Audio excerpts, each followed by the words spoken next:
Breaking news and some new questions about how the suspect was able to bypass the massive security presence at last night's White House Correspondents' Dinner in D.C. Acting Attorney General Todd Blanche said he believes the suspect checked into the hotel on Friday. Blanche also said investigators are looking into reports the suspect assembled the gun somewhere outside of his room before attempting to storm the area where the dinner was underway. Let's bring in our friend, Massachusetts Congressman Seth Moulton, member of the House Armed Services Committee. It's good to see you. Let's talk about what happened last night. A scary situation for everyone in that ballroom, everyone watching at home. What went through your mind about security, and would a high-profile event like this normally ever bring the thought of something like this happening when you think we got a lot of security, we know the president is here? I mean, obviously, there's security there for a reason, because we want to prevent something like this from happening. But what's shocking is just how close he got to the actual ballroom. That's what surprised me.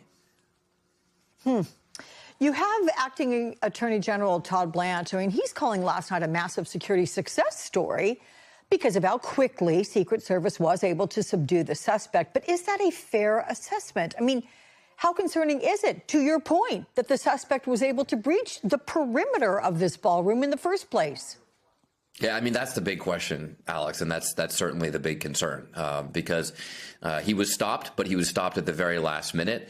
But I don't think it's responsible to jump to conclusions. The Secret Service professionals need to conduct their review. Perhaps there should be an outside review as well to see if there are things that could have been done differently, much like the review that was conducted after the Butler assassination attempt, when they identified a number of lapses in the Secret Service procedures.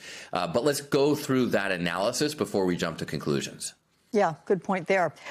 So let's take a listen together to this message that Blanche is sending to Capitol Hill specifically today. Here it is.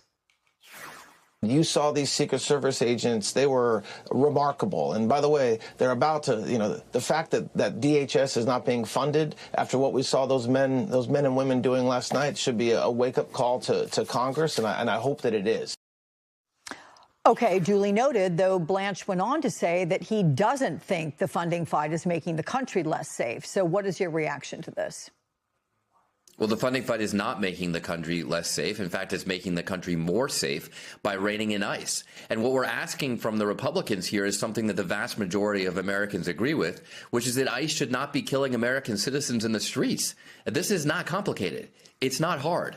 The Democratic demands here are what the American people want, and that's why the Republicans, despite controlling all of Congress, the House and the Senate, and obviously the White House, cannot get this mess undone. It's their shutdown.